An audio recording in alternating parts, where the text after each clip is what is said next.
श्री स्वामी समर्थ. जय जय स्वामी समर्थ. माझ्या स्वामी कृपा चॅनलमध्ये सर्वांना नमस्कार.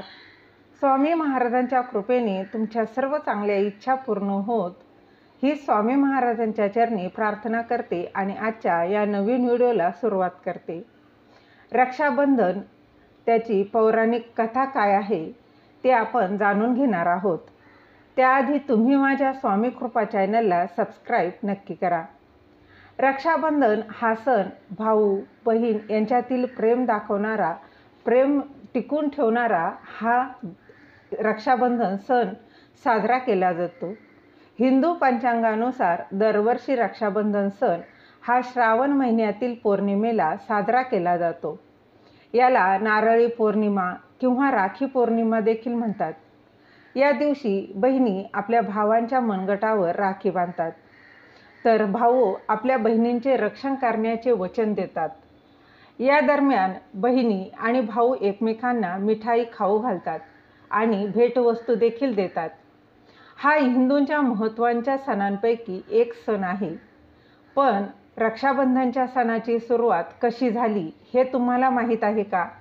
यामागे अनेक अशा पौराणिक कथा आहेत. तर आपण जाणून घेणार आहोत रक्षाबंधन साजरे करण्यामागील पौराणिक कथा नक्की काय आहे. पहिली लोकप्रिय कथा अशी आहे की असं मानलं जातं की महाभारताच्या युद्धापूर्वी भगवान कृष्णाने राजा शिशुपालाला सुदर्शन चक्राने 100 शिव्या दिल्यामुळे ठार मारले होते. त्यामुळे त्याच्या बोटातून रक्त वाहू लागले आणि तिथे असलेल्या द्रौपदीने तिच्या साडीचा एक तुकडा फाडून कृष्णाच्या बोटाला बांधला. त्यानंतर भगवान श्रीकृष्णांनी द्रौपदीला प्रत्येक संकटातून वाचवण्याचे वचन दिले. तेव्हापासून रक्षाबंधनाच्या दिवशी भावाच्या मनगटावर राखी बांधली जाते. दुसरी अशी देखील कथा आहे की एका कथेनुसार महाभारताच्या युद्धाच्या वेळी जेव्हा युधिष्ठिराने भगवान श्रीकृष्णाला विचारले की मी सर्व संकटांवर मात कशी करू शकतो, तेव्हा श्रीकृष्णाने त्यांना आणि त्यांच्या सैन्याला राखीचा सण साजरा करण्याचा सल्ला दिला. त्याचबरोबर अशी देखील कथा आहे, धार्मिक मान्यतेनुसार एकदा राजा बळीने अश्वमेध यज्ञ केला होता. त्यावेळी भगवान विष्णूने बटूचे रूप धारण केले आणि राजा बळीकडून 3 पाय जमीन दान करण्यास सांगितले. राजा बळीने हे मान्य केले आणि हो म्हणताच भगवान विष्णूने वामनाच्या रूपात आपल्या 2 पावलांनी पृथ्वी आणि आकाश मोजले. यानंतर त्यांचे विशाल रूप पाहून राजा बळीने आपल्या मस्तकावर त्यांचे पाय घेतले. तेव्हा देवाकडे वरदान मागितले की जेव्हा जेव्हा मी देव बघेन तेव्हा तुझे दर्शन व्हावे. मला प्रत्येक क्षणी तुला पाहायचे आहे.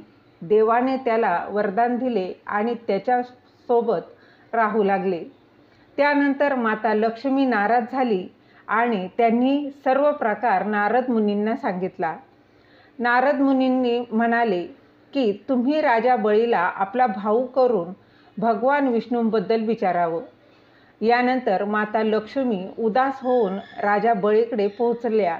तेव्हा राजाने विचारले, आपण उदास का आहात? मला सांगा, मी तुमचा भाऊ आहे. हे ऐकून माता लक्ष्मीने राजा बळीला राखी बांधली आणि भगवान विष्णूंना मुक्त करण्याचे वचन घेतले. तेव्हापासून रक्षाबंधनाचा सण साजरा केला जात आहे. झालेली सेवा महाराजांच्या चरणी रुजू करते. दिलेली माहिती तुम्हाला आवडली असेल तर लाईक करा, शेअर करा, सबस्क्राईब करायला विसरू नका. श्री स्वामी समर्थ. जय जय स्वामी समर्थ.